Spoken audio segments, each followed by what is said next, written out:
Welcome back to Money Majlis, your favorite podcast on banking, technology, and marketing.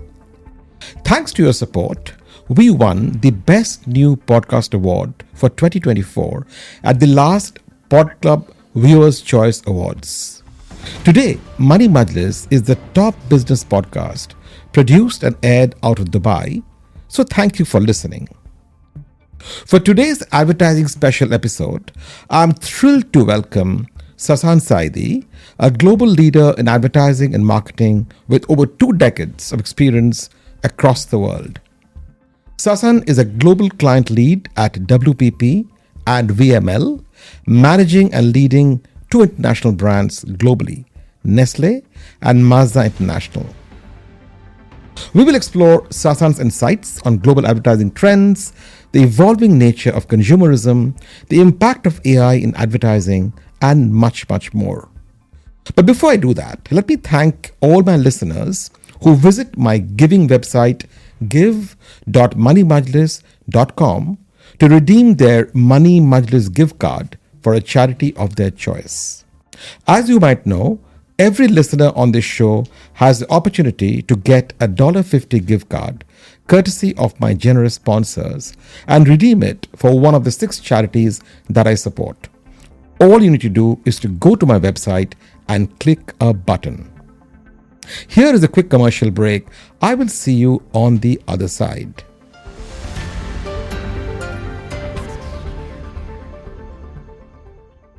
Money Majlis is proudly supported by Aqua Now, the premier crypto-as-a-service provider, now building in partnership with the top financial institutions in the Middle East. Discover more at aquanow.com. Money Majlis is brought to you by E&, a global technology group. Money Majlis is brought to you by Intellect Design Arena, driving digital adoption in banking and insurance. Money Majlis is brought to you by Live Digital Bank, powered by Emirates NBD. Trust and innovation combined. Money Majlis is brought to you by Network International, the leading digital payments technology company in the Middle East and Africa.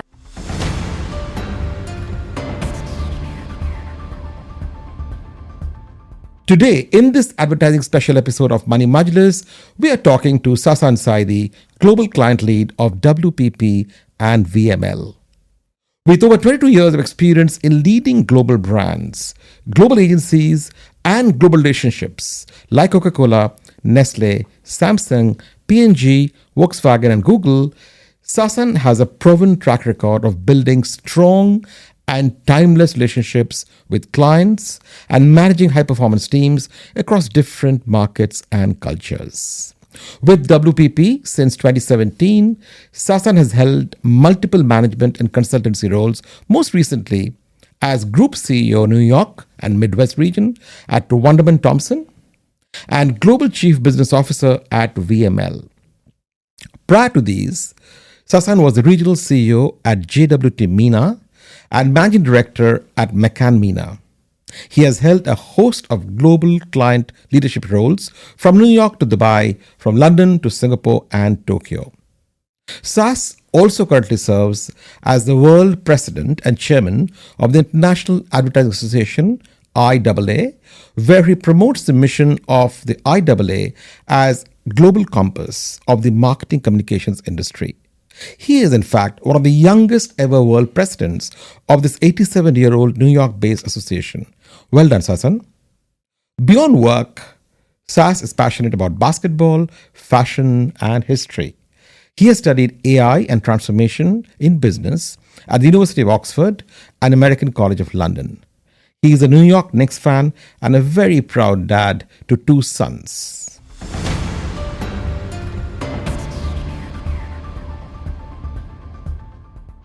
Sas, welcome to Money Majlis and welcome back to Dubai. I've had the pleasure of working with you closely for many years when you were based in Dubai, when you helped to launch and create one of the most valuable bank brands today in the region, Emirates NBD. How does it feel to be in Dubai after 5 years of New York City, the mecca of advertising? How has your personal journey been? So first off, thank you for inviting me to this lovely podcast, You're welcome. Suvo. Journey's been great. I mean, who doesn't love Dubai? It's an amazing city, and I obviously have lived here for many years before my travels to the US. But amazing to be back. Great weather, as always. I did quite miss the heat a little bit, especially when you live in regions where it's minus 30 or minus 40 degrees. So Of course. it's lovely to be back. No, I'm excited to be back, and Dubai is a great city. It's a center of the world, and I've seen tremendous growth since I've come back in terms of what the city has become. So it's great to be back. Great to have you back, Sasan. One of my favorite TV shows, Sasan, is Mad Men. The iconic high-octane drama about a leading advertising firm based in Madison Avenue, New York. And for listeners who haven't seen this show, you must tune in and watch this, even if it's kind of old TV show today. Today, I seem to be face-to-face with a real-life Don Draper, the hero of Mad Men, and the charismatic advertising executive from the series. Except, Sas, you're far more international than Don Draper was because you manage clients from across the world. And that brings me to my first question, Sas. How would you compare the advertising and marketing maturity of our region, the Middle East, with that of US, Europe, East Asia, regions that you worked at? What are some of the key differences that you see with both customers and brands in the region compared to other global markets? So, great question. I think I'll start with similarities. I think there's first and foremost, I think we're more and more living in a globalized economy, societies. I think I find more similarities when it comes to consumers, and at the end of the day, our business is about customers and consumers. I see a lot of similarities with consumers, especially in an age of social, in an age of AI and technology. There's a lot of commonalities because it's the same technology, it's the same social platforms, so everyone's on the same things. Correct. So I think that creates a lot of similarities in terms of how consumers are looking at marketing, how consumers are behaving, and because of that I think that's a kind of easy kind of similar nuance. I think the difference is essentially, again, Dubai has always been a very progressive market when it comes to marketing. I think it's evolved, year on year.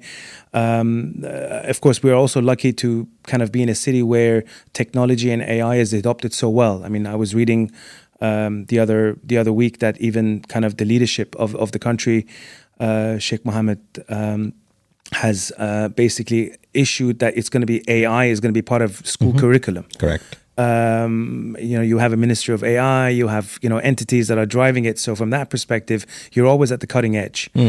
I think where that is essentially needs to translate more on, and again, that's probably the difference between here and there, is when it comes to marketing, I think the sheer scale, Suvo, and I think investment that goes behind marketing. Yeah, I think that's a massive difference, especially if we look at North America and New York. And so the impact that those type of marketing campaigns have because of the investment, that's a major kind of difference there.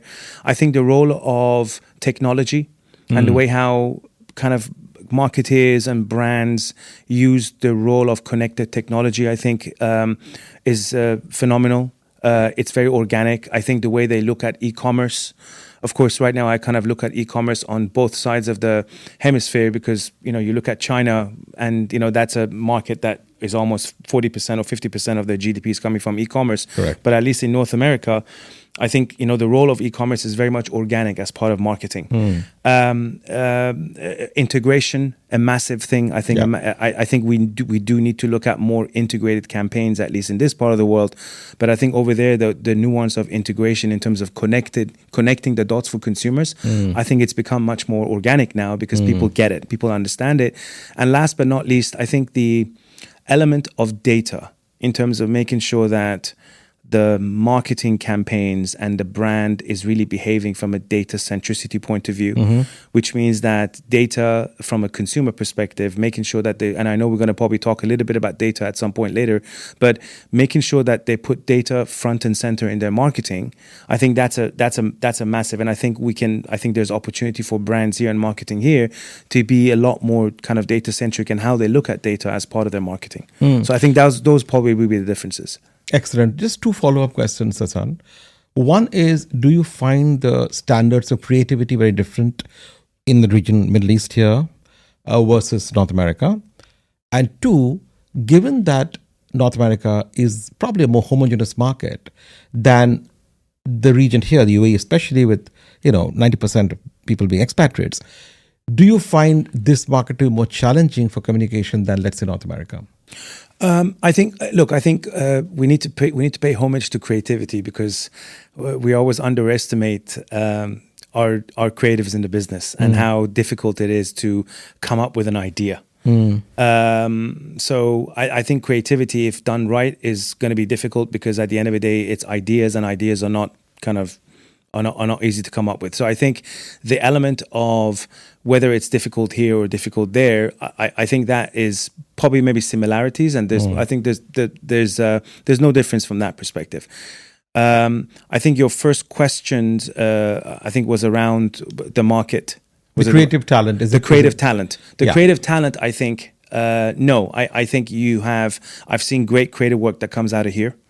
I think more and more, when you look at the kind of, global creative economy and creative community, in terms of, the Cannes Lions of the world and the Effies and the Lynx and all, you see more and more creative and brands that are winning from this side of the world, and that's something to be proud of. So I think we have great talent here as much as we have great talent there. Again, I think the only difference then becomes the scalability of things and the size and scale of things, right? So if you have a market that has 100 kind of A-lister creatives versus a market that has 10, obviously the output will be much different, there versus here. So I think we just need to, I think with size and with growth, I think, the work just kind of gets scaled better from here as well. Absolutely.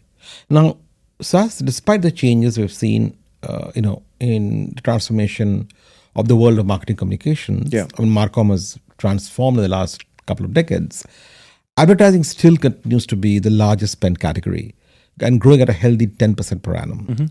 Overall, global spends in advertising crossed $1 trillion last year.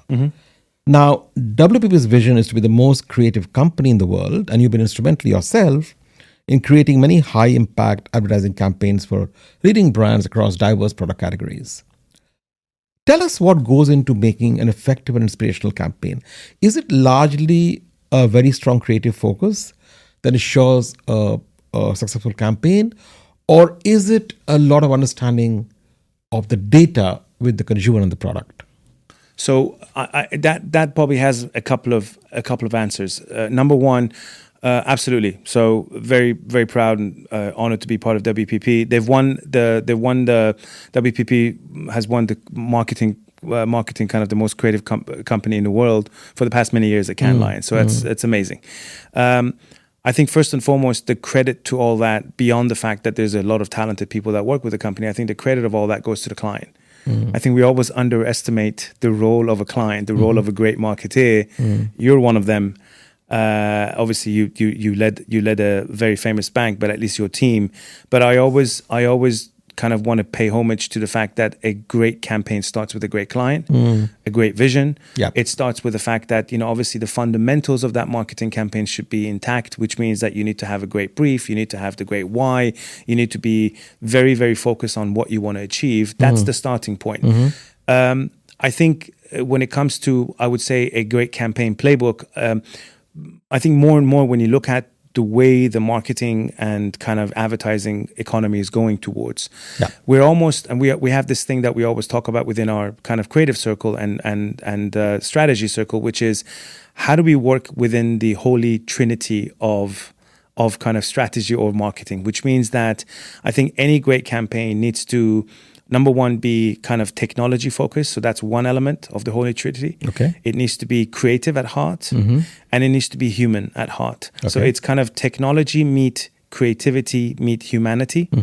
And I think all these three essentially need to work hand in hand to be able to make sure a creative campaign is kind of worthy and it's impactful. And by that, I mean, just to kind of quick double click, technology means that you need to essentially be kind of in line with what's happening around. So again, that pivot element of how brands and how marketing and how CMOs need to look at data, look at technology, look at AI, look at how they kind of using commerce in today's world from a technology perspective. Otherwise, they'll fall behind. So there's that.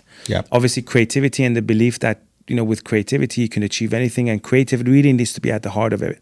So I think that's number two. And when I say humanity, I'm really talking about the essence that we're talking and we're dealing with consumers, and consumers are humans. And I think that insight-driven element, that understanding of how they work within their cultures, how culture is important in the way you're telling your stories. So being human-centric just helps you be able to kind of connect more. So humanity, technology, and creativity really needs to be the foundations of great campaigns. Excellent.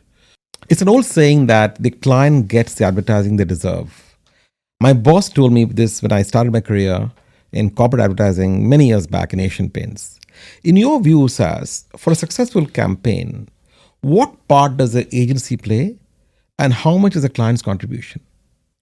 I think I love that saying, by the way, in terms of the client gets what they deserve. I agree with that. I fully agree with that. I think the role that the client plays in that relationship, in the output, Suvo, is second to none. I mean, it is so vital. For me, the power boost that you get from a client being inspirational is, I mean, you won't even believe the amount of energy that gives an agency, because the agency feels that, number one, you are, and that's really the essence of true partnership, right? You feel like you're partnering with a client that really believes in the power of creativity, believes in the power of marketing fundamentals, and essentially you want to kind of bring your best work out for that client. So I think essentially for me, the brands that always do well, whether you're looking at it from a creative festival perspective in terms of awards and accolades, or they're actually doing well because you see them everywhere, they're doing great business, there's always a great client behind that. And I feel we shouldn't underestimate. Of course, there is the client relationship itself, but then there's also the fundamentals of marketing, the right brief, the right why, the right intent, making sure that you're clear in terms of what you want to achieve. I think all of that stuff plays a big role. But I think the client element and the presence of that client is absolutely the most important that's the secret sauce to a great campaign. Is it 50-50, you think, or is it 60-40? What is it? In terms of client, a great client? Yes. I think it's probably 60-40 or 50-50, but I think it's 50%. At least 50. 50% of client impact is massive in the But is there a dichotomy here, Sasan? It is often said that the agency wants awards and the client wants results. Yeah. How do the two reconcile? I think so. Again, it's there was a study that was done. Fantastic question. There was a study that was done, I think, many years ago, from Cannes Lions. It's a fact. You can Google it. You can look it up, and it was around the fact that the brands that won that year, or the brands that win every year, from a brand of the year perspective, or the marketer of the year perspective, from a creative perspective, creative front. So Cannes gives you an award because you've been the most creative. Those same brands experienced the highest value brand share and sales share that year because of the fact that they were creative. So for me, it is the kind of ongoing ever debate about creativity and its impact on sales and results. I think that's a proven fact. So I think the two need to work hand in hand. And first and foremost, I don't believe that the agencies should be looking for awards. I think we should be producing great work that answers a brief and it answers a business challenge that goes on to win an award. I don't think you should do it the other way around. So I think the two go hand in hand when you do great work that answers a brief, because then you also you've done great creativity, and great creativity deserves to get accolades. Yes, I agree with that.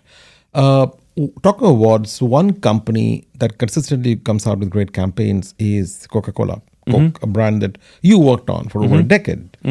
Coke was named the Creative Brand of the Year at the Cannes Lions International Festival in 2024. When in fact WPP also won the Creative Company of the Year award. Congratulations.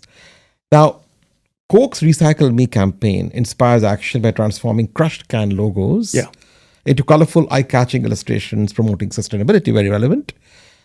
Its co-creating campaign celebrates local interpretations of its iconic logo by shopkeepers and markets. I mean, people can do variations. Not to mention the Share a Coke campaign many years back that enables personalization of Coke cans with names, which I thought was brilliant, and messages.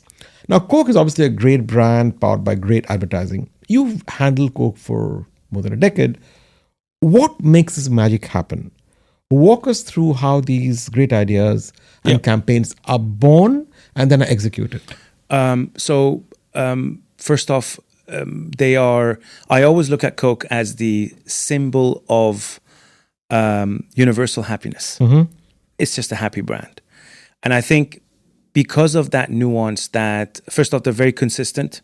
Yeah. I mean, besides the fact that, the brand, the iconography, the look and feel, everything has always been consistent, has always been the same.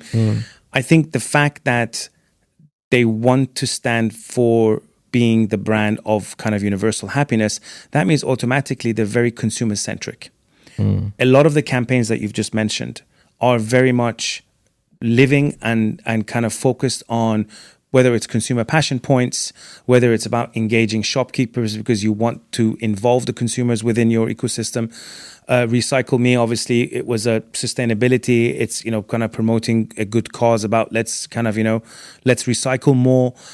All of the campaigns that they do, at least 90% of the campaigns that they do are very much customer centric, which means that they're also a brand that is very much close to zeitgeist. That's a very important element, Suvo, especially in today's marketing economy.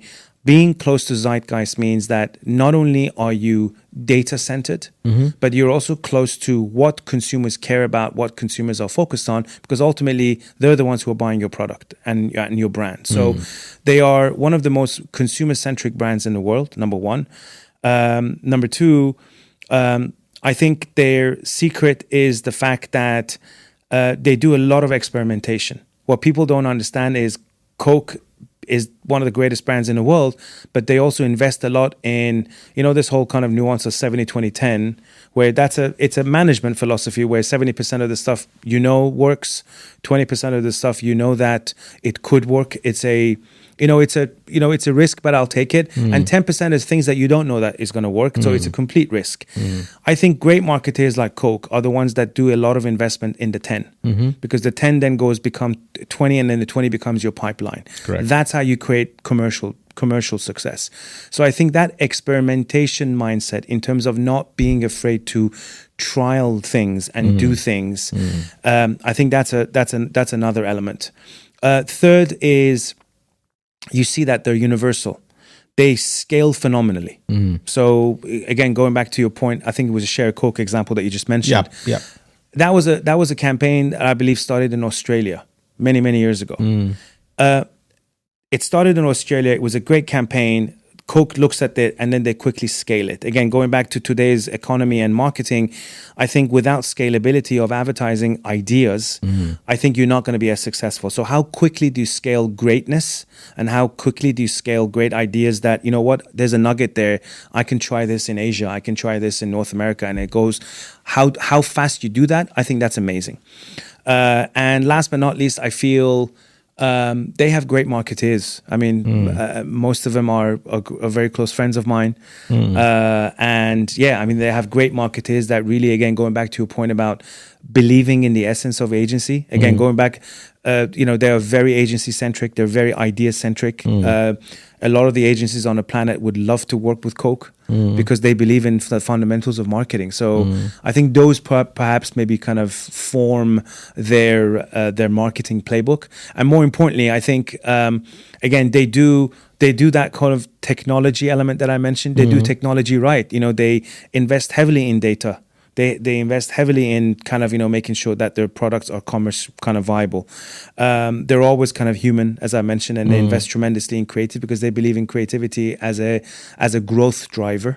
So I think those are some of the commonalities or at least some of the kind of points that will probably answer your question. So when you work with a strong, iconic brand like Coke, is there a danger that they call the shots all the time more than the agency? In a sense, does the agency have enough latitude to play with the Coke brand because it's so famous, so iconic, so established? Is there a problem there? No, look.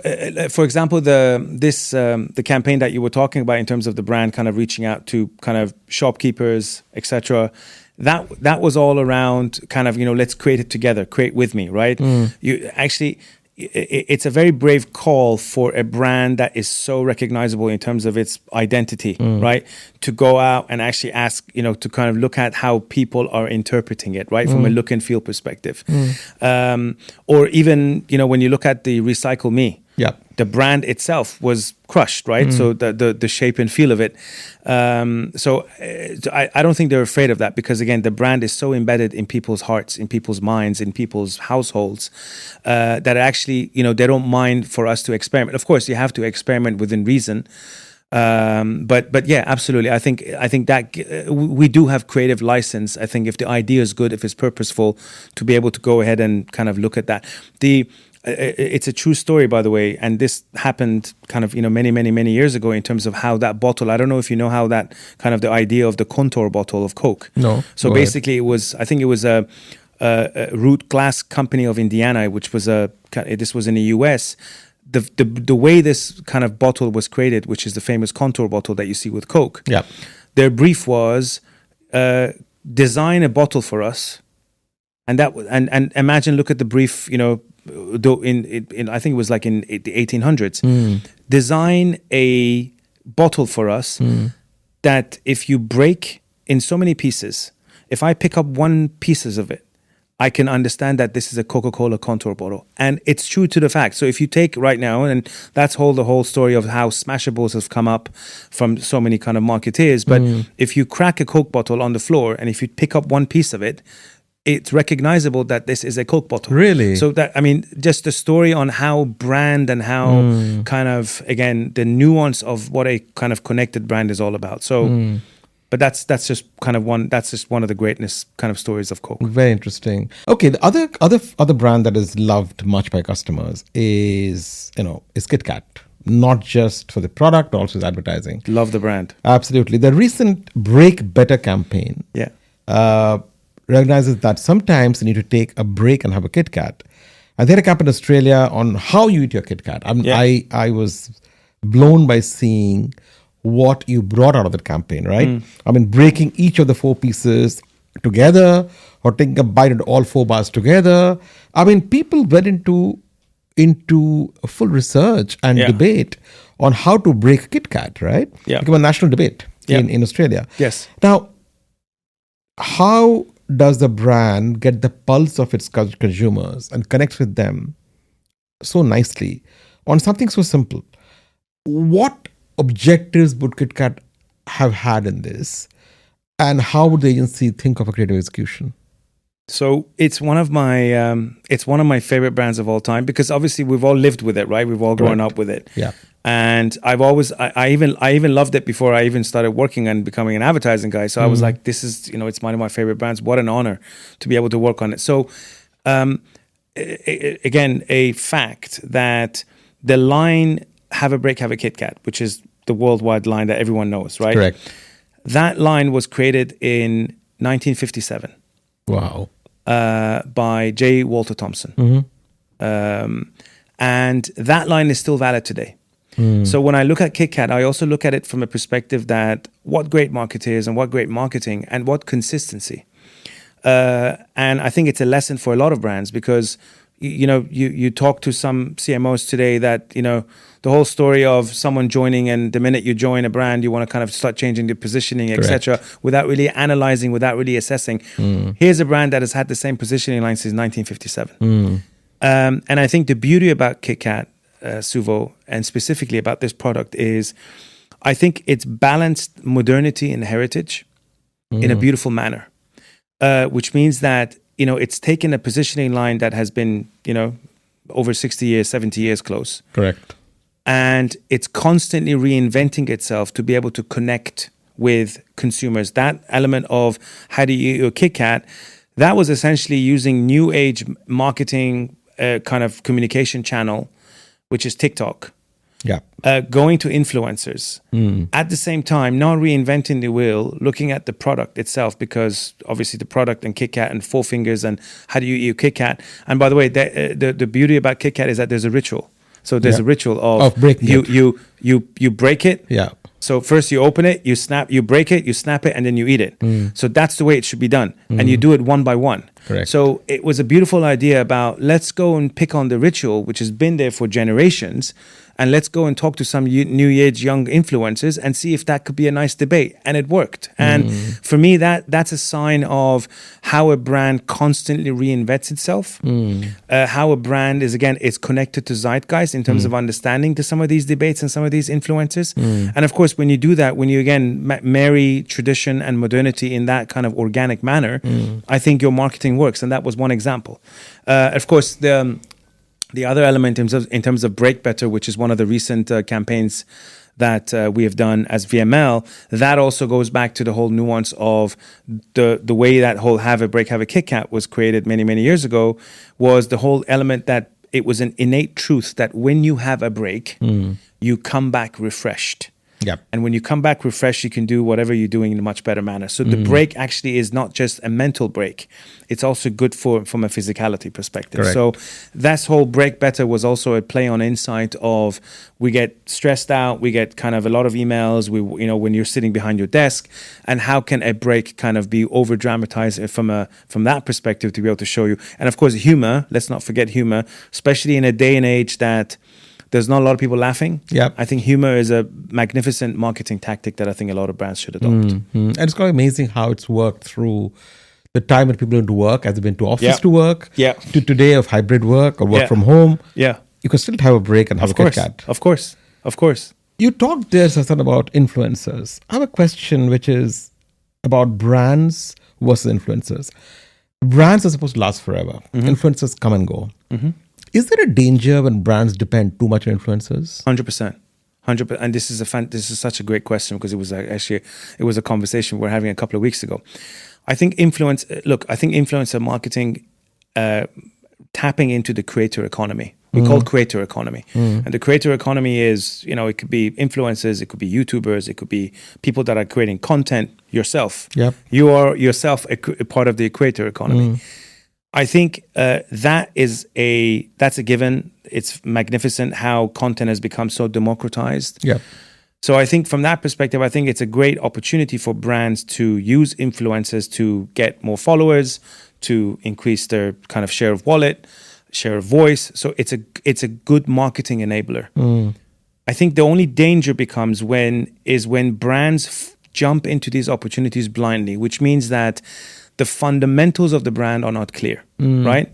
So if I'm Nike, if I'm Coke, if I'm KitKat, whatever it is, I jump into that opportunity. First and foremost, choosing the right influence is absolutely vital, right? Yeah. Because obviously the DNA and the values of that influencer, in my opinion, should match the values of the brand. So that kind of connectivity and that synergy between brand and influencer is vital. Yeah. Number two, you need to understand, what are the talking points? What's the strategy? So what is your strategy behind your influencer and about your engagement? I think that needs to be there.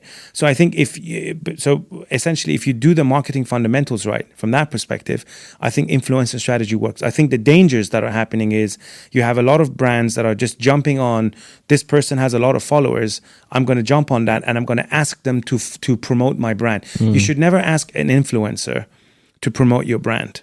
The influencer should work hand in hand with you to be able to promote the values. So what I mean is you shouldn't be asking the influencer to promote the brand based on his point of view. Got it. Or her point of view. It should always be the point of view of the brand, but kind of communicated and kind of translated and disseminated through that influencer.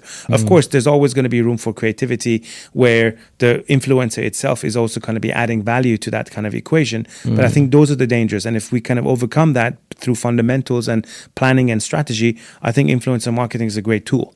But I think we just need to do it right. The other danger, Sasan, is possibly that your values match today and they don't match a year or 2 years from now when the influencer has gone and done something crazy. Yes. We've seen that with some famous / infamous influencers. And you see that. Who suddenly get dropped by a brand because they've done something which is not acceptable. Of course. And 100%. And I think that's where good marketeers also are kind of diligent, they're kind of observing, and of course, that's the right thing to do. So the minute you find that the relationship, and it's like a relationship, Suvo, right? Yeah.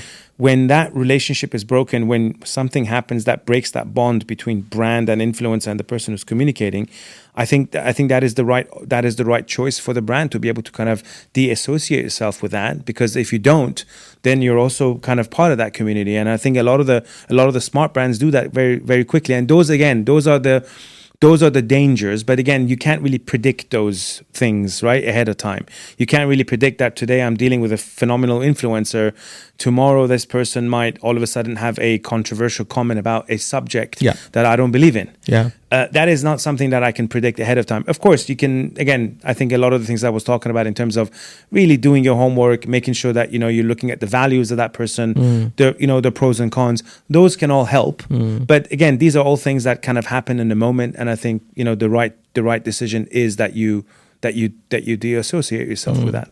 So typically, what % of budgets today are invested in influencer marketing? So it depends. Look, I think it depends on client by client. So if I can generalize, and I can tell you that a lot of the clients today, would like to make sure that out of their total budget, they spend, about 20% of it on influencer marketing. Some are even more. Some you're looking at, 30% or 40%. So I think it's become a massive driver of obviously growth, because again, you are essentially, it's like a topic of collaboration. Yeah. For me, the essence of marketing collaboration is all around the fact that when you collaborate, you borrow equity from another brand. And I'm going to use influencer as that. So if I'm a brand and I'm going to talk to an influencer brand, because I also have to look at the influencer as a brand, right? Yeah. Because that person has a brand. Yeah. I am borrowing equity from that influencer because I don't have that equity, and I'm going to use that to be able to get ahead. So I think because of the fact that this is becoming a kind of wider and wider trend, because you also get to your goals much faster, I think the increase in investment is kind of on a rise right now. Also, isn't it true that the Gen Zs and Gen Alphas would rather buy based on influencer recommendations 100%. than an advertising traditional medium? 100%. They, I think again, I think it depends on category by category. Yeah.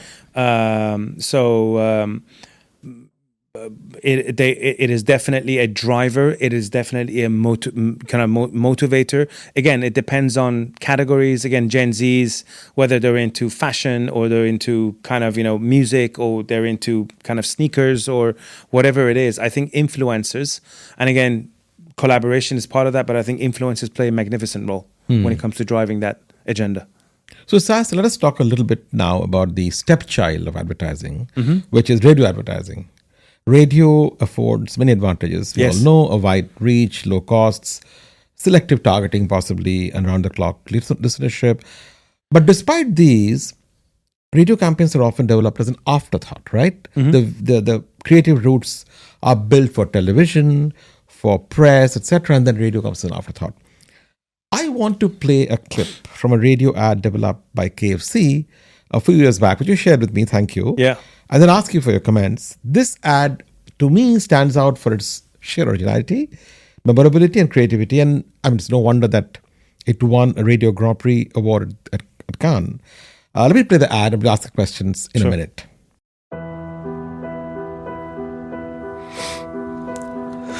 Please take your time. When you get a high five after a date. That is very sad. When the toilet paper tears up instead of across. It makes me sad. When you're a telemarketer. Well, Andre, that is sad. When you're playing Tetris and that long red thin shape just doesn't show up. That's sad. When your dad applauds your sensible sneakers. Jamal, look at me. Those are fly sneakers. Okay. When you're angry. Why are you so angry? I don't know! Well, that is sad. When you reply all. I feel you. It's sad. When the limited offer KFC Double Down main meal goes off market on the 9th of January. That may just be the saddest thing I have ever heard.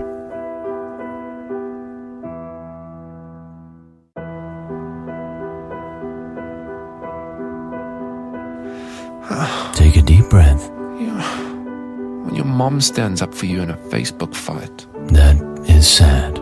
When you drop your phone on your face while reading in bed. So sad. When your best friend calls you Al, but your name is Quinton. I can understand your sadness. When you drop the bass and nobody notices. I'm sorry, that is sad. When some dude offers you his seat on the bus. Why? Why would he do that? When you see your ex-girlfriend laughing. That is sad. When they ask you to repeat the punchline. So sad. When the limited offer KFC Double Down Man Meal goes off market on the 9th of January. That is, without doubt, the saddest thing of all. Okay, Sasan, that is a great ad. What did you like about that ad? And how do agencies and clients build memorable audio-only campaigns? So I personally love radio advertising. Okay. Not a lot of, maybe you might have a different opinion. Others, they might like kind of, again, video much better, etc. But I don't think we're doing justice enough to radio advertising in general. I was reading and I heard it so many times in the creative department.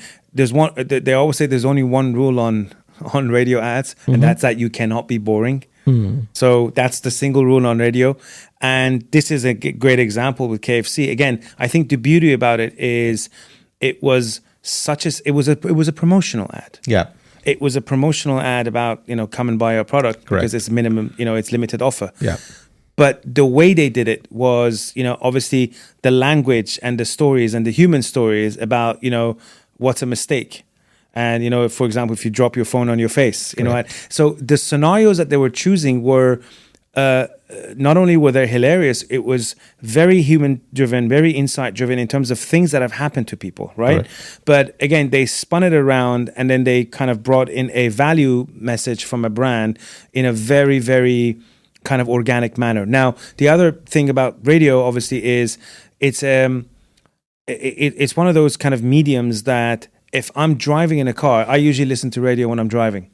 So if I'm listening to a radio when I'm driving, I'm in my element. So you've got my attention locked. Correct. So it's a great opportunity for brands to be able to communicate. Yeah. Because usually I'm not going to turn off the radio because it's Yeah. there and I'm just Yeah. going to wait for the ad to finish. But I'm focused. There's a difference between that if I'm watching my Apple TV and because you can Correct. change it. Correct. But radio is in front of you. So I Yeah. think we are underestimating the value and the impact of radio. And I think there should be much more greater ads like this one. Yeah. So no, that's my point. But yeah. Especially in cities where drive times are long, like 100%. in Dubai, radio can be a great medium. Phenomenal. Right? I fully agree with you. Let's now talk about customer engagement, Sas. We all know that customer engagement is dropping. Attention spans are famously lower than that of goldfish. Yes. And social media is a crowded space with customers waiting, like you said, to skip ads, to Yes. fast forward ads. Yes. Now, a marketing guru and our common friend, Raja Mannar, in his book Quantum Marketing, states that advertising, as we know it, is dead. And the future, he says, is experiential marketing. Now, we are going through a marketing renaissance of sorts, with the focus shifting from fleeting and fragmented advertising to possibly more enduring, more connected, always-on engagements. This is something that brands like Netflix are trying to do with their innovative Save Your Favorite Moments feature, or MasterCard, for example, with their Priceless campaign. Engaged customers spend 40% more and are more loyal. My question to you, Sas, is how do brands make this pivot from fragmented advertising, which is hitting us every day, I don't know how many times a day, whatever you open, whether it's a Netflix or YouTube or your radio or your newspaper or your magazine, whatever. How can brands make the pivot from fleeting advertising to more enduring advertising? And how can they plan out this transformation to increase loyalty? So I'll pay homage to Raja Mannar, a great marketeer. I'm a massive fan of his. He used to be my client, obviously at McCann the old days, but Correct. Phenomenal marketeer and massive respect.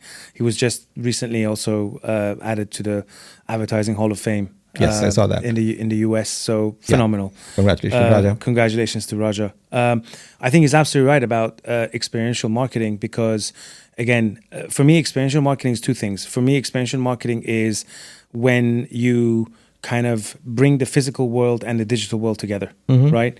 To give a human-driven experience. Yeah. Experiential advertising or experiential kind of marketing is also very much embedded in human insight. So for me, this whole nuance of how do brands, because I think part of your question is also very much related to data centricity, and I'll come to that in a minute. But I think there's three things, for brands and marketers to kind of go towards that element. I think this, again, notion of perspective meaning that they need to constantly evolve and pivot themselves to be a lot more data centric. I think the element of inspiration, which is, invest in creativity. Again, MasterCard does all that. MasterCard it has phenomenal perspective in terms of constantly evolving from a technology perspective as a company. They are phenomenally kind of focused on inspiration, which means that creativity is very much at the heart of what they do. At everything that they do. And of course, this whole element of humility. I love the word humility because I think humility is also about the fact that you want to serve the customer. And, you want to do things right that are important for society and the customer. So I think these kind of three elements really play a big role when it comes to experiential. But more importantly, I think is also a data story, going back to your point, Suvo, about how do we go from more fragmented to more focused and to more kind of, precise, right? That was your approach. I think that is really a data scenario where I think today's world, data-driven marketing is also around how do you go from pure looking at kind of data from an identity perspective? And there's a difference. Today, I think the future of marketing is also marketing that you're going from pure ID, as we say, which is identity, as we have, let's say, I know the identity of Suvo through third-party kind of, data points, through a couple of other data scenarios that are still very limited. Versus me moving into a scenario where, with the help of AI, I am computing Suvo's behavior, Suvo's ID. There's also this thing that we call geospatial kind of, where I can target you, I can know exactly where you are. So there's a location element, there's third-party element, there's first-party element. There's so many of these kind of pieces that through the role of AI, you start connecting the dots. And the reason I'm saying that is the more you connect the dots, the more you understand what that consumer is, where the consumer buys, how they buy, what are some of the barriers, what they like, what they don't like, why they're looking at this ad on their phone.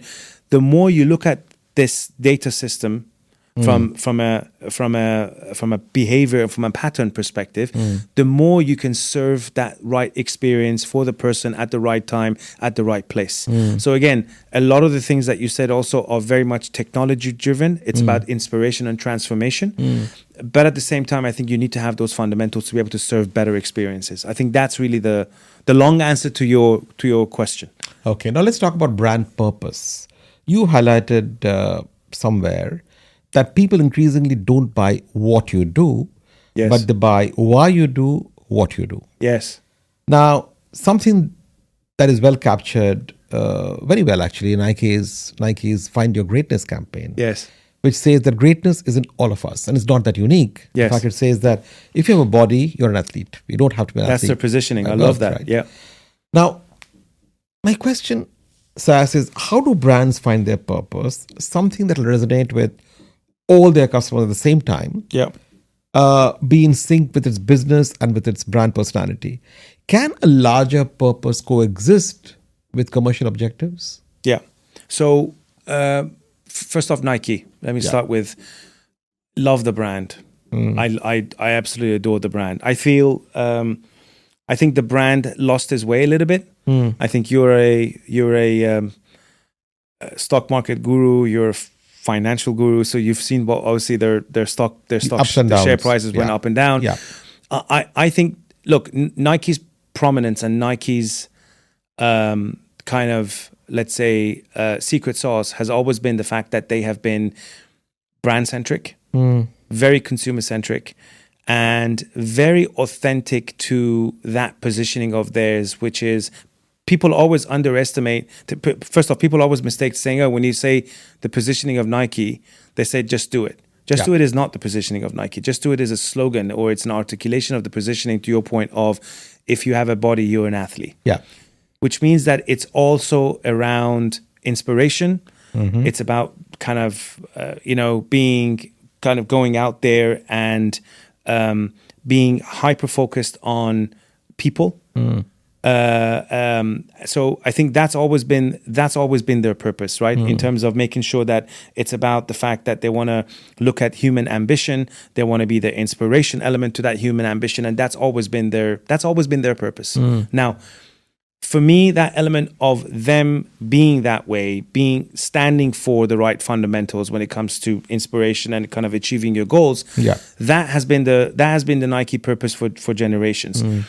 And that's because, and so when they do something in that field, going back to so many things that they've done, standing up for the right things within that, they are believable because that's part of their DNA, right? That's the way their brand has been created for generations.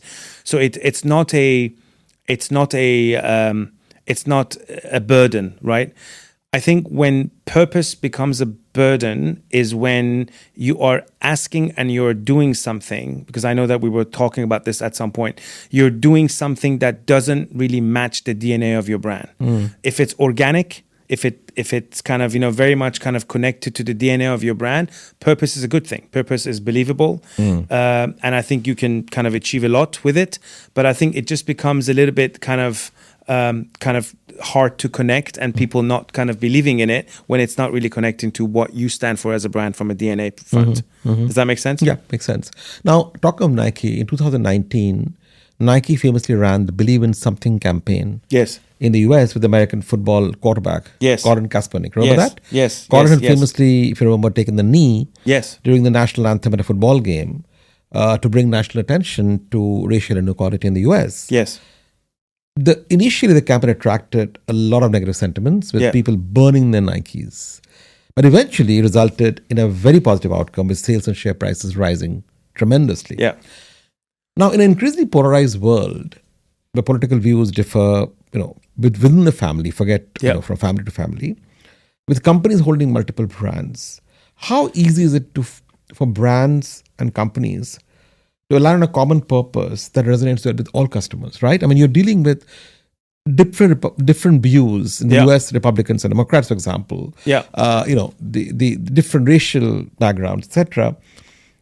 How do we align on a common purpose? Do we all end up as brands being climate supporters or good and safe agendas, which don't really provide an honest personality to the brand? Is that a danger?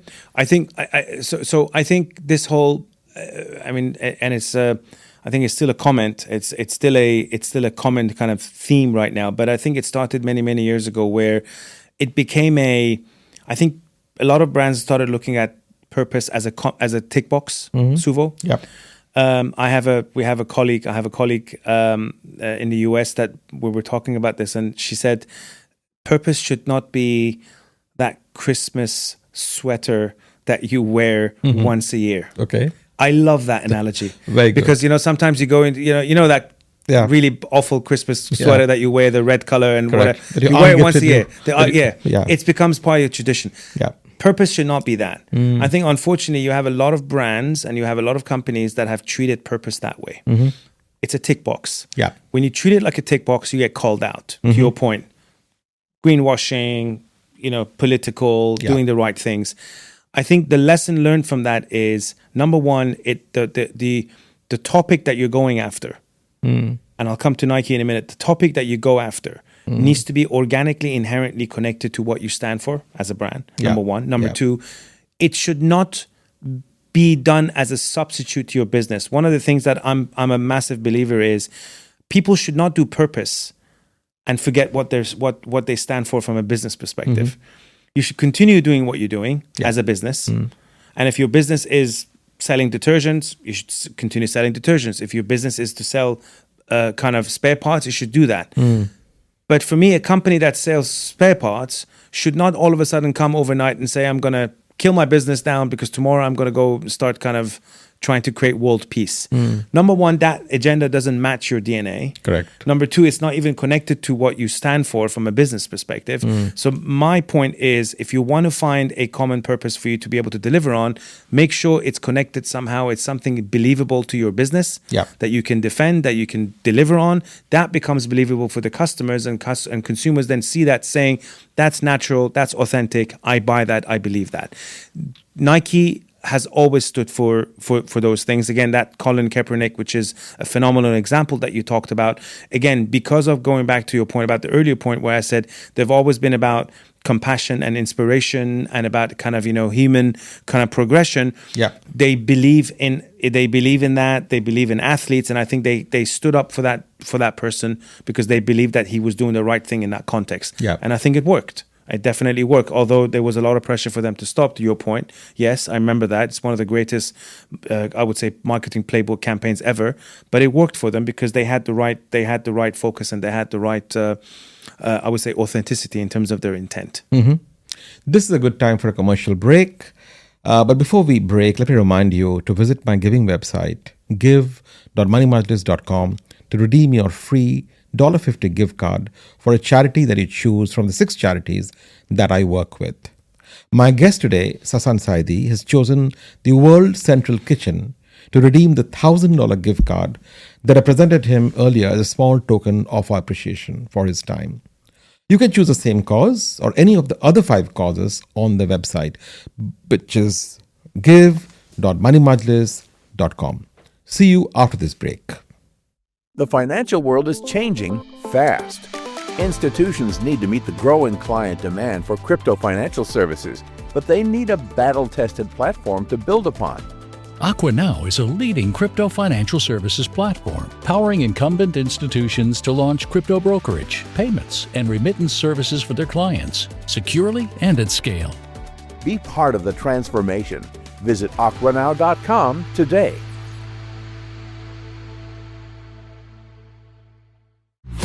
The end touches your life in more ways than you can imagine. You want more tech, more speed, more convenience, more entertainment, more business solutions. EAN gives you all that and so much more. EAN. Go for more. Parents teach their children to talk, to walk, to ride, to read. So why not teach them about managing their money? Introducing the all-new Live Light app, designed to teach 8 to 18-year-olds good money habits. A free and totally secure app designed for them that's always under your control. Top up their cards, set limits, assign tasks, and reward them with allowances. Download the LiveX app to open a Live Light account in minutes, and the first 50 dirham allowance is on us. Visit live.me today. Live Digital Bank by Emirates NBD. Trust and innovation combined. T's and C's apply. Money Majlis is brought to you by Intellect Design Arena. Intellect drives digital adoption in banking and insurance. Leverage emac.ai, the most comprehensive, composable, and intelligent open finance platform for banking and insurance transformation. Intellect Design Arena. The end touches your life in more ways than you can imagine. You want more tech, more speed, more convenience, more entertainment, more business solutions. EAN gives you all that and so much more. EAN. Go for more. Money Majlis is brought to you by Network International, the Middle East, and Africa's digital payments champion. We make business happen and economies prosper by simplifying commerce and payments. Trusted by over 250 banks, fintechs and telcos, and 130,000 merchants in over 50 countries. Bringing you tomorrow's payment solutions today. Welcome back. Today, in this advertising special episode of Money Majlis, we are talking to Sasan Saeidi, Global Client Lead of WPP and VML.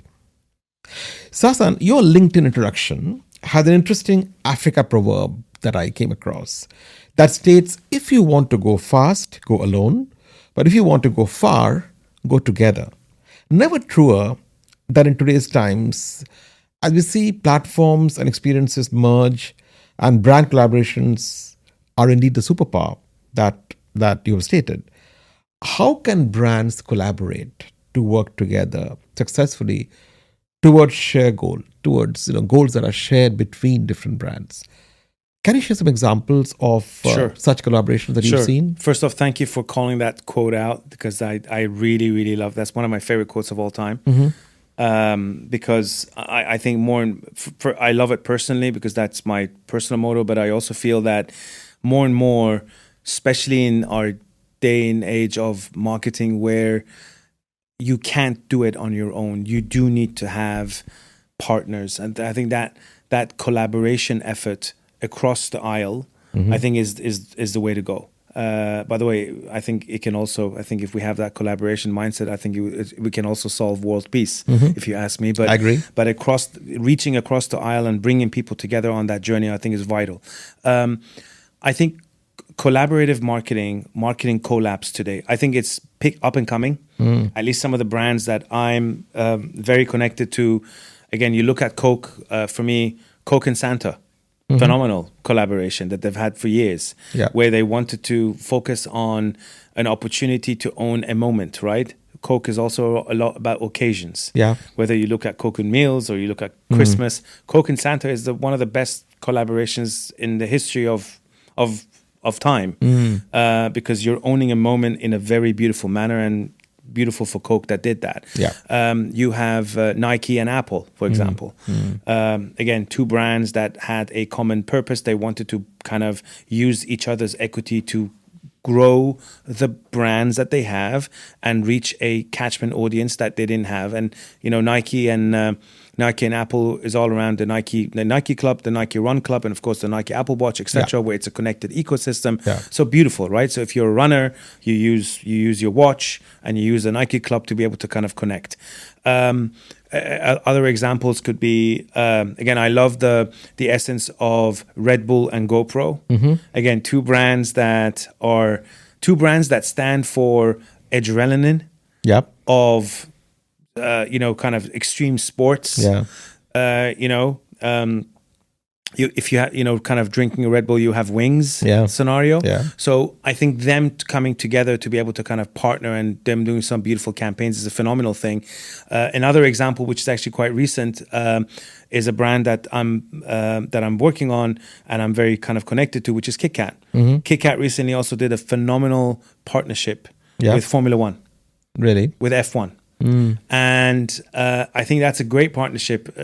First and foremost, also you look at the whole kind of difference between speed and brakes, right? Formula One, fastest sports on earth, and you have a brand that stands for brakes. I think the two complementary elements of coming together, especially I think you do need a break after kind of going at that speed. But not during the race, right? Not during the race, hopefully not. No, absolutely. But this whole element of two brands coming together that have kind of contradictory positionings, but I think they see it together, that coming together basically allows you to, number one, and I think it also takes you into a different topic of fandoms. Today, brands need fandoms, which means that you need fan clubs, you need your audience to be part of a community. I think community is a very important element of good marketing. So I think these collaborations, which means that for me, and again, the essence of collaboration is when one brand comes together with another brand and they borrow each other's equity. Correct. To create a super brand, to create a unique experience that on its isolated first, it would not be there. So if Nike wanted to do something on their own without Apple, and Apple wanted to do it on their own, I think them coming together and sharing that equity together makes it a much better experience than doing it on their own individually. And I think that's essentially the power of collaborative marketing and some of those examples. Very interesting. Professor Philip Kotler, the famous Kotler, in his recent book, Marketing 5.0, states the case that with the pivot to digital, it is time for marketers to effectively combine the human centricity of marketing, something we talked about earlier, with technology empowerment. And his advice is to effectively use next generation technology such as AI, NLP, robotics, and AR, VR to make more informed decisions based on data and bring contextual digital experience into the physical world. What are your thoughts on this front, Sasan? You've done yourself a degree on AI and ML. How much of a CMO's role today is traditional 4Ps marketing, and how much is data analysis? So by the way, I'm still a I'm a traditionalist when it comes to the role of marketing. Although, yes, I didn't do the technical side. We did our program in Oxford was around the adoption and kind of the usage of AI in marketing and business. Okay. So I'm not a coder, Mm-hmm. but I know how the application of AI should work in the context of marketing, Correct. and how we can use it to impact and drive marketing growth and brand loyalty. Mm-hmm. Now, was that useful as a program? it was a phenomenal program, and it is very useful. And we did it at the time of when AI was picking up, and obviously machine learning. And again, for me, the lesson there, Suvo, is with AI also you have two scenarios right now. You either have a fear of AI, which is valid because obviously there's a lot of things happening around technology and AI, which is IP and control, and especially if we look at kind of generative AI, and you look at agentic AI right now, which is kind of that nuance of co-pilot versus autopilot. There's a lot of fears there, right? Because unless you have controls around that, you will not be able to manage that. And of course, there's FOMO. And FOMO is everyone wants to jump on the AI wagon. Now, going back to your question, which was all around Kotler and his point, kind of around the evolutions of marketing and the 4 Ps, etc., that you were talked about. I'm a traditionalist because I still believe in the 4 Ps of marketing. I think that should definitely be part, because they're still valid. They should be part of a CMO's, but the CMO's playbook. But I think you need to then add to it the role of technology, and that becomes kind of the additional layers that 4P model or playbook kind of takes. The role of technology, the role of data centricity, the role of making sure that you understand, the consumer's patterns going from just ID to kind of AI computation of data. So all of those elements. And then how do you use actually technology to be able to connect and create integration between media, channels, my mobile, my computer, all those kind of connected journeys need to be enhanced through technology. So I still believe in that, but I think that element of technology should be added. But especially now, also, you were talking about the 4 Ps. Yeah. There's a gentleman on LinkedIn. He's obviously he's a marketeer. His name is nickname is Marketunis. His name is Thomas Fishburne. Okay. He does sketches and cartoon kind of sketches to not poke fun. Essentially, sometimes he pokes fun, but he also actually brings the reality into kind of the sphere that we're in. That this is how marketing and this is how advertising. So some of them are gimmicks, but they're phenomenally smart. And he had kind of written recently one that today's 4 Ps. For the average CMO is no longer kind of just the kind of 4 Ps as we know it, from price, promotion, place, people, etc. It's more about price, and price. Those become the 4 Ps of the new CMOs because of all the pressures that we have right now on tariffs.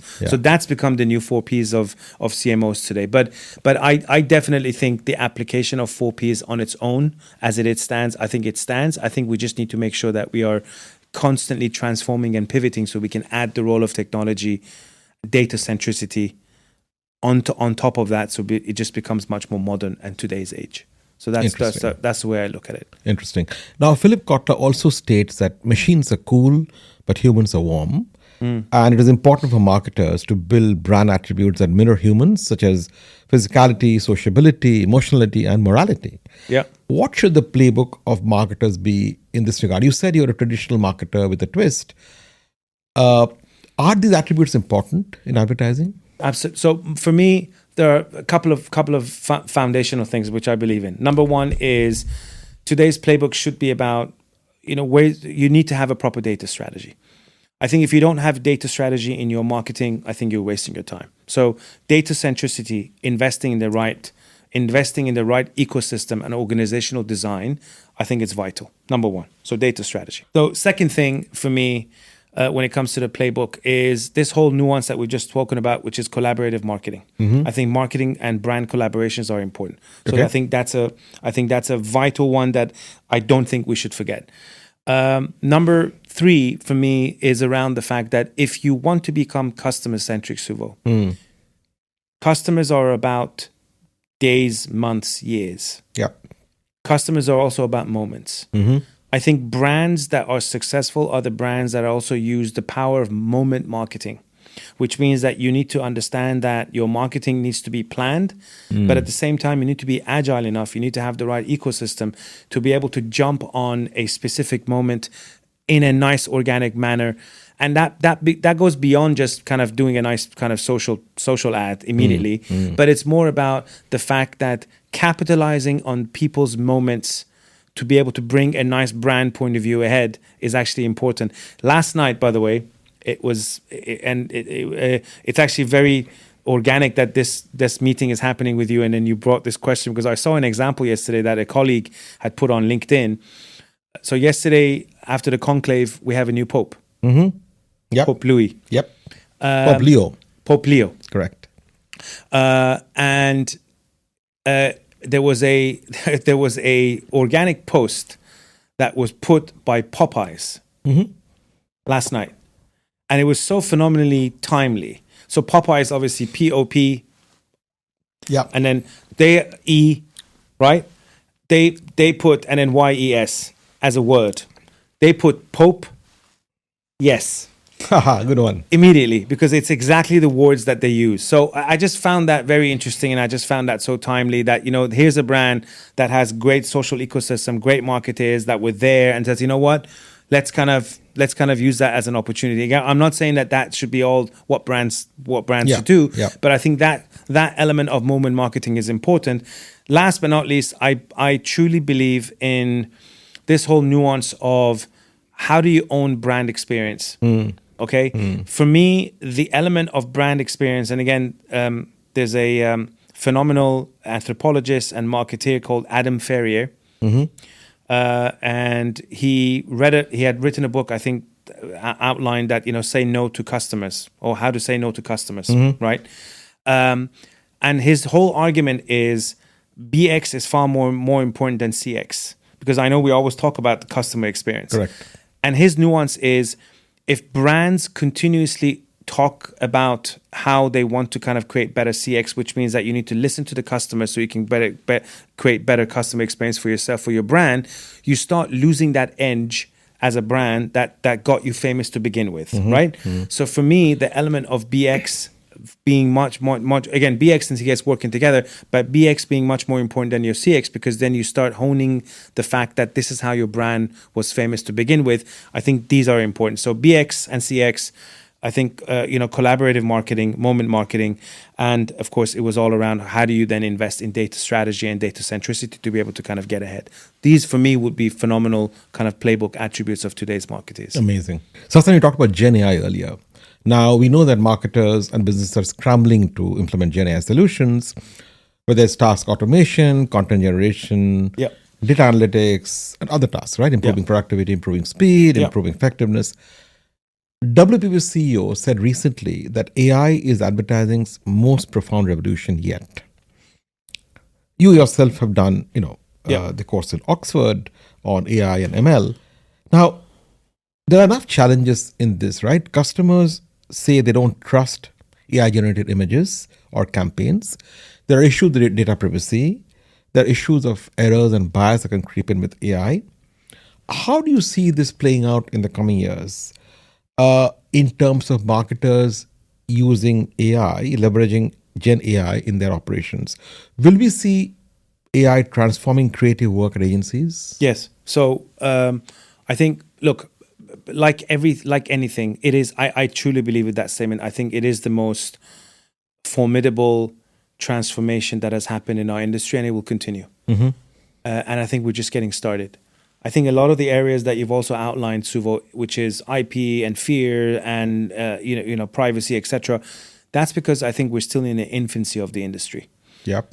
I think when you lose, and again, we as the advertising industry, marketing industry, I think you're using AI also in very, very beneficial elements. Today, AI helps me from a brand acceleration perspective. It definitely helps with internal scenarios of efficiencies. It definitely helps with how do you create better, precise strategies. So we do that as part of our process. But at the same time, I think your point on, does it help with creativity? Yeah, absolutely, 100%. We're kind of right now experimenting as WPP also with a lot of areas where, because AI is also built on brains, right? You you create brains, Yeah. or agents, if you want to call it. But there's ways of making sure that we use the benefits of AI for creation and for creativity, and making sure that kind of training and that human element remains integral. So I definitely believe in the power of AI when it comes to creativity. I think there's a sense of control. Again, going back to this whole nuance of today, I think that the new discussion is also moving towards agentic AI. And for me, agentic AI is that autopilot element versus copilot. Yeah. Because Gen AI is copilot. You control it. Agentic AI, the difference between them is that agentic AI has initiative. It shows initiative. Yeah. It does things, from an autopilot perspective. That can become dangerous. And I think one of the recent conversations that we're having with one of our AI experts in WPP was the fact that it's not about creating more agentic agents. I think the future should not be about how many more you create. The future should be about how do you create guardrails and a system to be able to control them.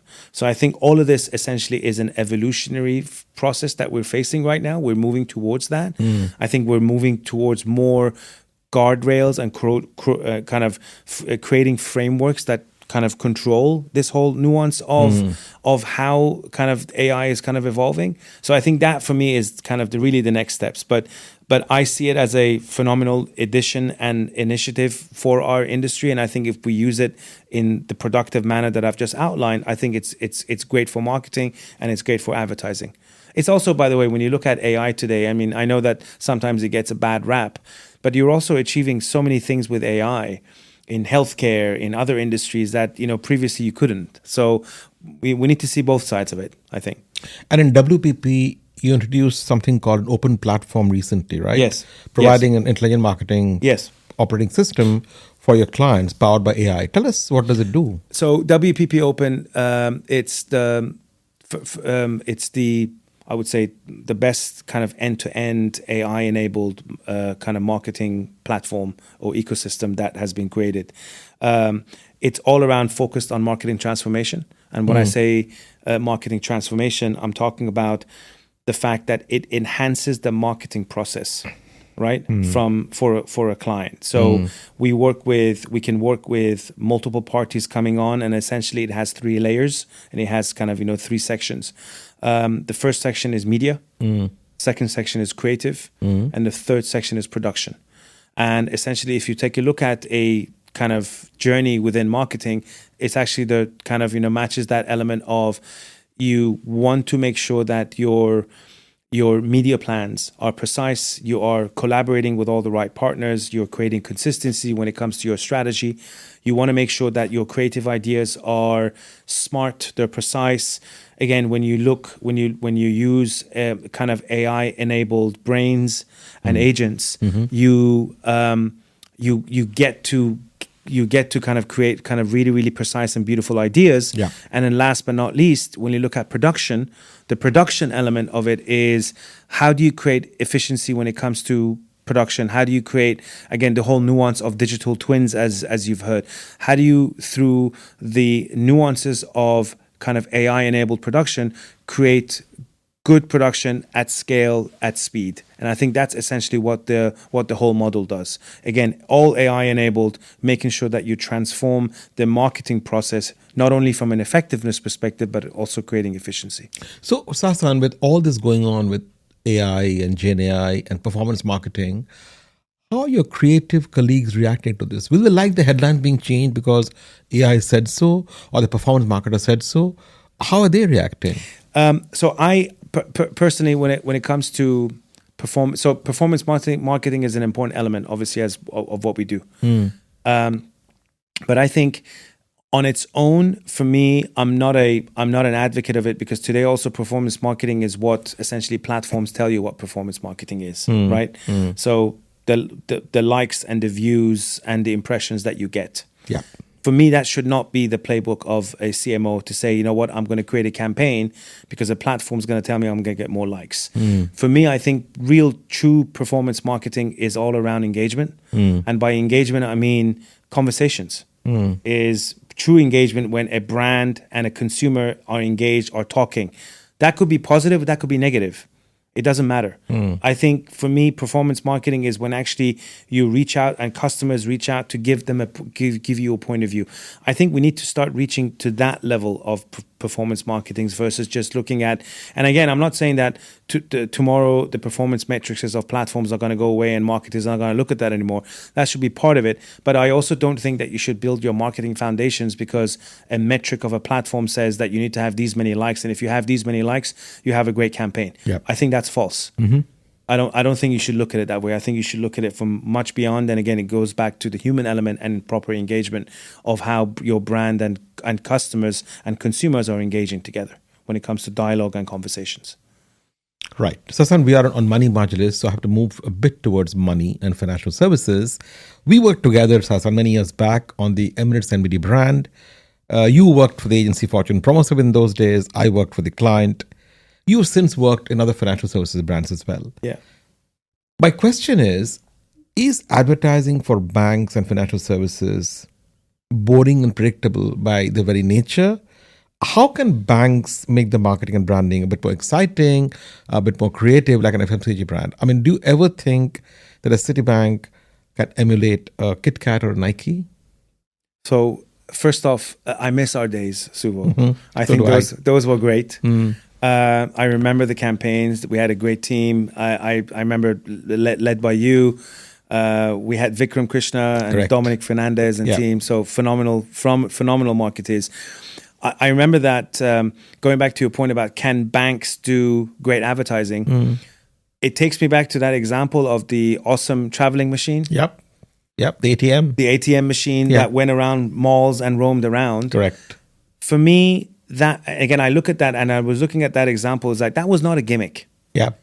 That was a memorable piece of advertising because it was bringing to life a USP that Emirates NBD has the widest range of ATMs. Correct. And your ATM will be around the corner when you need it. That was the message. Yeah. Now, you just brought it to life through a very creative storytelling, which I think it worked, it impacted, people loved it. Yeah. And I feel there is opportunity for financial services, for the healthcare community, for insurance community. I'm kind of clubbing that a little bit because people usually look at these things and say, oh, you can't do great advertising. Of course you can. Citibank has done great advertising. HSBC has done great advertising. There's a lot of great examples of course, Emirates NBD kind of in that club. I think it starts and ends, again, going back to kind of marketing and leadership. I think it goes back to great marketing. MasterCard is another example. Yep. They have a great global CMO. Yep. That likes creativity, likes to push, brings technology and humanity and creativity together constantly to create experiences. How come MasterCard can do it? How come Emirates NBD can do it? How come Citibank and HSBC have continuously done it? So I think it goes back to the marketing person. And I think it goes back to also being very clear on what you're looking for, the why, what is your purpose. And how do you, I also feel, Suvo, maybe in financial services more than other industries, people don't usually understand banking. I was thinking about the fact that the average consumer doesn't understand banking as much. You always feel that there's always a fine print with banking that I don't understand. If I'm not a banker, I don't understand what that bank is telling me. Correct. Products are complicated. I think tone of voice, I think the brand personality is vital in banking brands. And the more you can get your banking brand and your tone of voice to become human, the more you can start talking to the person in human language, the more you simplify your products and you embed them in that person's life, I think the better that bank becomes recognizable, the better that bank becomes approachable by the consumer, and you're loved and you create loyalty. So I think that element of, because banking is complicated, there's always a fine print, how do you humanize that brand? I think that's a phenomenal kind of way in to be able to do that. If that makes sense. Well said, yes. Sas, as chairman and world president of the International Advertising Association, what are some of the priorities that you're driving at the forum?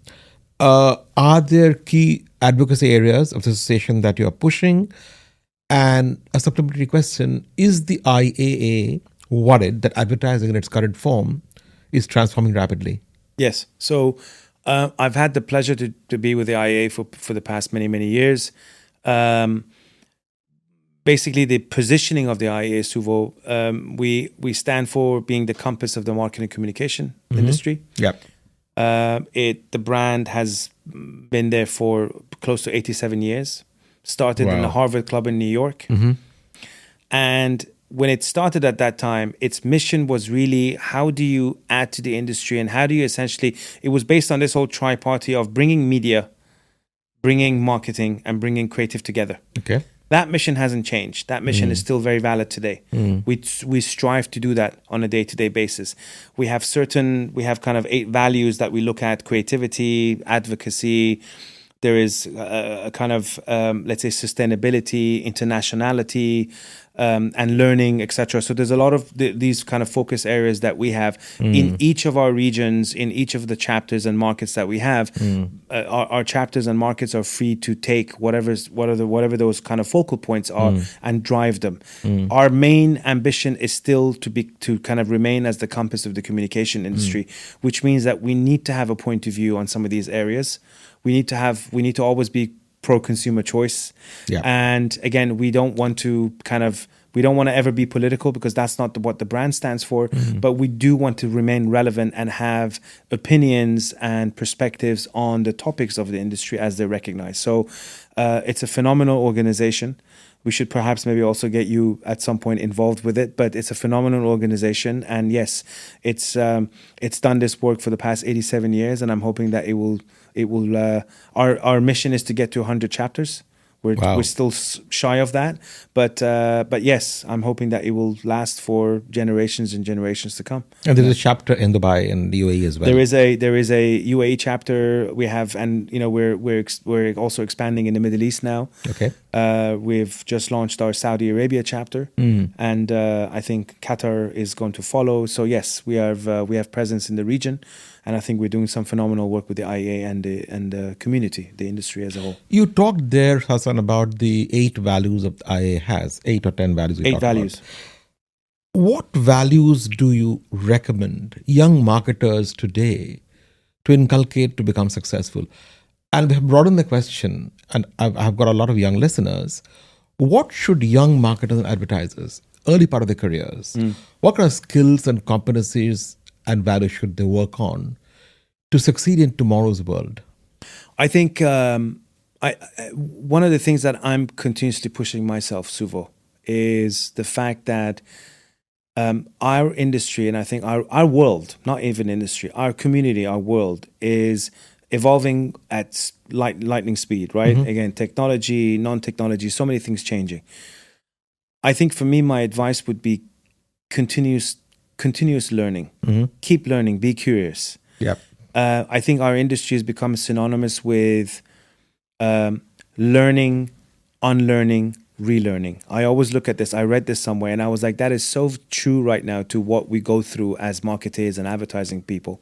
Because what I know today, I need to unlearn very quickly because I have to relearn something new. Correct. So I think this nuance of continuous learning, continuous unlearning, and continuous relearning, I think it's a good advice that I received, and I want to continuously talk to people about it. Number one.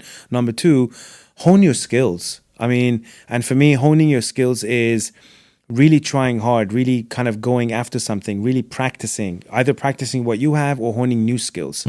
This whole nuance of and if you ever want to kind of do your job right, it's not going to be easy. There's always going to be a lot of effort. So that element of being curious and continuously learning things will only help you be able to kind of, again, adopt your skills to the future. The same thing right now applies right now in the nuance of AI, right? I mean, everyone's talking about the fact that so many jobs and so many industries are going to get impacted with AI. That is true. But at the same time, I think there's an opportunity for people to be able to hone new skills, to be able to use AI, to be able to understand it, roles of technology, how is it going to impacting the job and impacting you as a person in life. So I think that element of continuous learning is probably one thing that I will recommend more than anything. Okay. My final question, Sasan. Advertising is one of the most stressful careers out there, with impossible deadlines, long hours, demanding clients, and ever-changing markets and technology.